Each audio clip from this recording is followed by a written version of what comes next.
The opioid crisis, bad enough. Now there's a new drug hitting our streets. It's even deadlier than fentanyl, if you can believe that. This drug is also presenting a brand new set of problems for everyone to deal with. 4:59 a.m., Washington, D.C. 9,000 veterans erased from the system. A $1.2 billion network exposed. The biggest data breach in the history of the Department of Veterans Affairs. The largest federal raid in years. If you want to know the full truth behind this operation, press like to help share this story.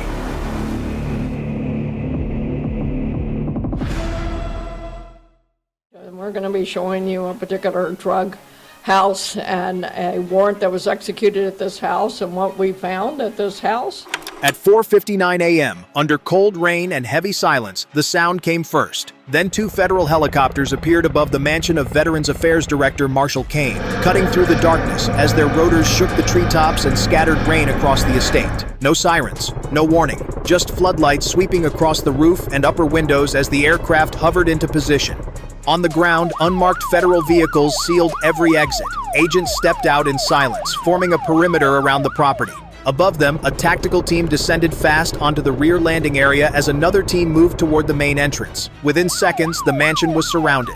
Agents entered with calm, controlled precision, clearing each room one by one. Flashlights swept across walls lined with military honors and framed photos of service. Everything looked patriotic. Everything looked clean. Then the evidence began to appear. Inside hidden compartments and locked private rooms, agents found over 200 kilograms of synthetic narcotics. Metal cases packed with cash, later counted at more than $400 million, were hidden behind false walls and concealed storage panels. But the most disturbing discovery was not the drugs or the money. It was the files. Thousands of records. Veterans marked as inactive, erased from the system, more than 9,000 names, and one question became impossible to ignore. Where was Marshall Cain? Because while agents were locking down the mansion, he was already gone. They found drugs, they found cash. But the real question is, where did Marshall Cain go? Comment below, run or protected. 6 months before the raid, the first real crack appeared. It started with one man, Walter Briggs, 54 years old, Army veteran, quiet, reliable, the kind of man who never missed an appointment and never disappeared without a word. On a routine morning, Walter walked into the Veterans Affairs office to renew his benefits. Security cameras captured him entering the building. Minutes later, he was seen being escorted toward Marshall Cain's private office. He was never seen again. There was no exit footage. Staff blamed a temporary system failure. No alarms were triggered. No report was filed. On paper, nothing unusual had happened, but his family knew better. Walter didn't run. He didn't disappear. Something inside that building had erased him. As investigators began pulling records, a pattern emerged. Quiet, precise, and deeply disturbing. More than 1,200 veterans had been processed through the same system. Elderly, disabled, alone. Their files were marked as inactive. Their benefits quietly terminated. No follow-ups, no verification. Families described being asked to sign routine update forms. Later, they realized those signatures had been used to close accounts permanently. Then, 2 months later, the case turned dark. Walter's body was found on an empty lot outside the city. No robbery, no signs of struggle. Just a man who had seen something he was never supposed to see. That was the moment investigators understood the truth. One man disappeared, then hundreds more. Let me ask you this. How can someone walk into a federal building and never come out? Type inside job if you think this was planned. As investigators dug deeper, Marshall Cain's operation revealed something far more dangerous than corruption. It was a system, structured, calculated, and built to erase people without leaving a trace. On paper, it was called a Veteran Support Program.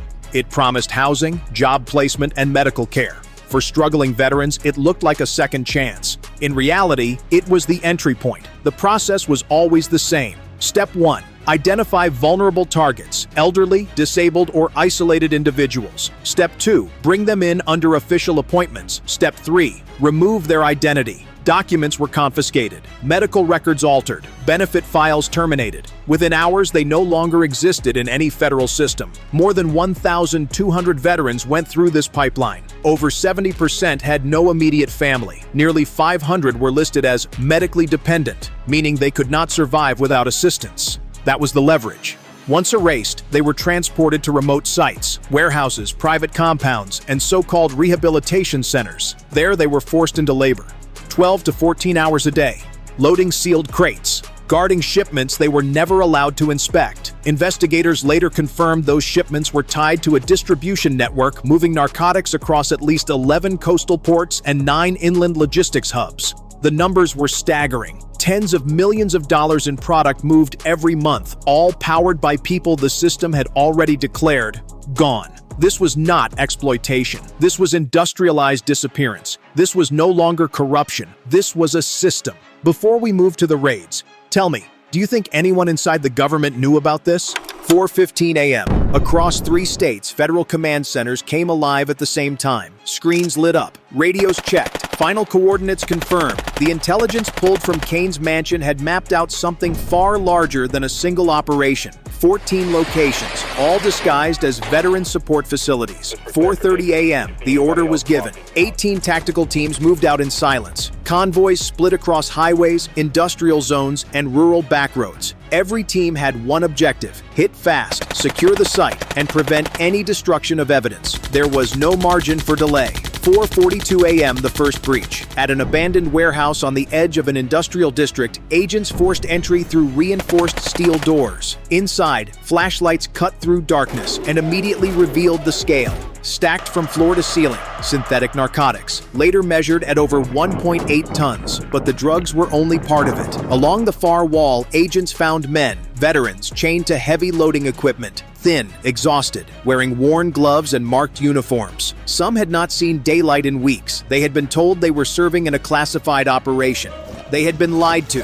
4:55 a.m. At the third facility, the situation turned violent. As agents breached the perimeter, armed guards opened fire from behind metal partitions. The sound echoed through narrow corridors. Commands were issued immediately. Federal agents, drop your weapons. Rounds struck ballistic shields, sending sparks across the floor. Teams advanced step by step, controlled and precise. The exchange lasted 7 minutes. 7 minutes to shut down a fortified position. Several suspects were taken into custody. No agents stepped back. 5:15 a.m. Facility 7 looked different. From the outside, it resembled a clean rehabilitation clinic. White walls, organized entry, patriotic posters displayed near the front desk. Inside, the reality collapsed. 140 veterans were found living in cramped rooms. No proper beds, no medical care. They had been working 14-hour shifts under the label of therapy. Many did not speak at first. Only after repeated assurances did they begin to respond, slowly, carefully, as if they had been trained to stay silent. 6 a.m.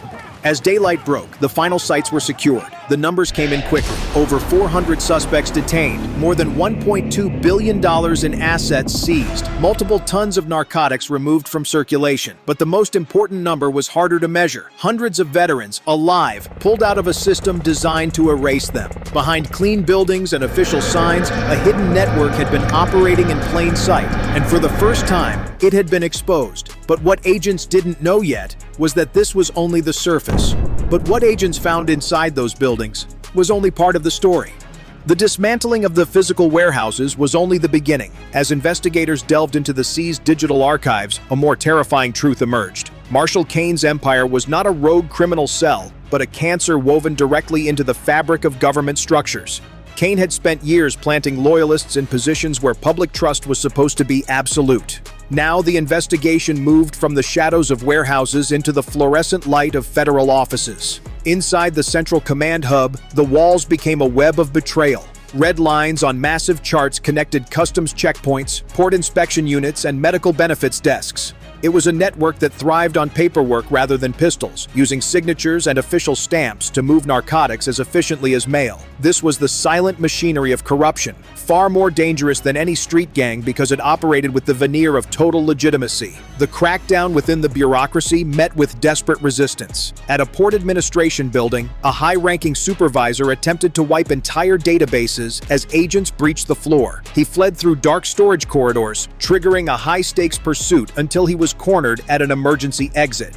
"Stop where you are! Hands where we can see them!" the agents barked. He surrendered, trembling as the digital fortress he guarded collapsed. At a nearby procurement office, tactical teams had to force entry with court orders to bypass locked doors. Behind them lay boxes of falsified shipping permits that had allowed Kane's shipments to bypass inspection for years. Most harrowing, however, were the arrests within veteran service buildings. Men and women in professional suits, trusted public servants, were escorted out in handcuffs under the stunned gaze of their colleagues. While some pleaded ignorance, others remained cold and silent. They had traded their loyalty for a piece of Kane's empire, proving that the most difficult battle was not fought in an alley, but in the very offices meant to serve the nation.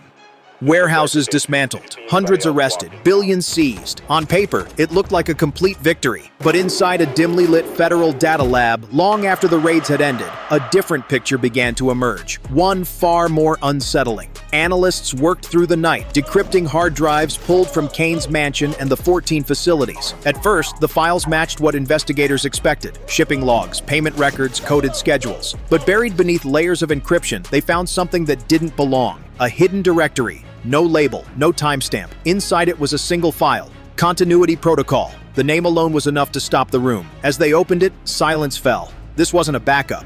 It was a blueprint, designed not to protect Kane's empire, but to outlive it. The document outlined a secondary network, parallel routes, alternate ports, replacement personnel already embedded inside key positions. It listed offshore accounts untouched by the seizures and a new chain of command that didn't include Marshal Kane at all. He was never meant to be the end. He was just one layer. Then came the first shock. Time-stamped activity logs showed that several facilities, 3 of them, had been wiped clean nearly 18 hours before the federal raids began. Not abandoned, not shut down, surgically emptied, equipment removed, data scrubbed, personnel vanished. Someone had warned them. Inside the command center, a senior analyst leaned back slowly, staring at the screen. "We didn't shut it down," he muttered. "We triggered it." The realization spread like cold air. This wasn't collapse, it was transition. Highway surveillance feeds confirmed it. Trucks were still moving, same patterns, same timing, but no longer tied to Kane's known routes. The system had shifted, adapting in real time, like something alive. Even more disturbing, financial monitoring flagged a sequence of transactions executed just hours after the raids. Millions of dollars rerouted through previously unknown channels, bypassing every flagged account investigators had spent months tracking. It was as if the operation had anticipated its own exposure. And then came the final detail, a list of names, not criminals, not outsiders, officials, administrators, inspectors, people still inside the system. The room went quiet again, heavier this time, because for the first time, investigators understood the truth they had been circling all along. Marshal Kane wasn't the architect, he was a gatekeeper, and whatever was behind that gate was still active, still organized, still watching, and now fully awake. By the time the dust settled, one question refused to go away. Where was Marshal Kane? At first, investigators believed he had fled in panic, another corrupt official trying to outrun the consequences. But as analysts reconstructed the final 48 hours before the raid, that assumption began to collapse. Kane hadn't run, he had withdrawn. Security logs showed his schedule had been quietly cleared 2 days before the operation. Meetings canceled, calls rerouted, staff dismissed early without explanation. It wasn't chaos, it was preparation. Then came the vehicle trace. At 2:17 a.m., the morning before the raids, Kane's personal car was captured by a traffic camera heading south, away from the city, away from every known asset tied to his network. He didn't speed. He didn't deviate. Every movement was controlled, deliberate. The last confirmed sighting came from a coastal access road just before sunrise. After that, nothing. No GPS, no toll records, no surveillance hits. He had simply disappeared, but not without leaving a trail. Financial monitors flagged activity 12 hours after the raids began. A dormant account, previously linked to a shell corporation, suddenly came alive. Within minutes, $18 million was transferred through a chain of offshore banks, each layer designed to erase the last. The destination wasn't a familiar name. It was something new, something not listed anywhere in Kane's seized files. Inside the command center, the realization hit hard. If Kane was gone, who received that money? Then came the footage, recovered from a weathered coastal camera, partially obscured by rain and static. The image flickered, grainy, unstable, but clear enough. A figure in a dark coat stepping onto an unregistered vessel. No crew visible, no markings on the hull. The timestamp matched, the posture matched. Marshal Kane never looked back. And then, just when the trail seemed to end, investigators uncovered one final piece, an audio fragment, unencrypted, hidden deep within the same system that housed the continuity protocol. The voice was calm, measured, unafraid. If they take one piece, the system survives. The room fell silent, because that wasn't the voice of a man escaping. It was the voice of someone who had already secured the next phase. In the days that followed, analysts tracked fragments, signals, transactions, movements that didn't align with any known network. Small at first, easy to dismiss, but they were growing, expanding, reconnecting. Marshall Kane hadn't vanished into the dark, he had moved beyond it. And somewhere out there, beyond the reach of warrants, beyond the visibility of the system he once controlled, he was still operating, still connected, still dangerous. Because this time, he wasn't hiding inside the system anymore. He was above it. This case is more than a story about crime. It is a warning. Because the greatest danger was not the drugs, the money, or even the violence. It was the betrayal, hidden behind titles, offices, and trust. When a system built to protect the vulnerable can be turned against them, silence becomes the most dangerous weapon of all. The lesson is simple, but powerful. Accountability must never stop at the surface, because sometimes the real threat isn't outside the system, it's already inside it. And if no one keeps watching, it will happen again.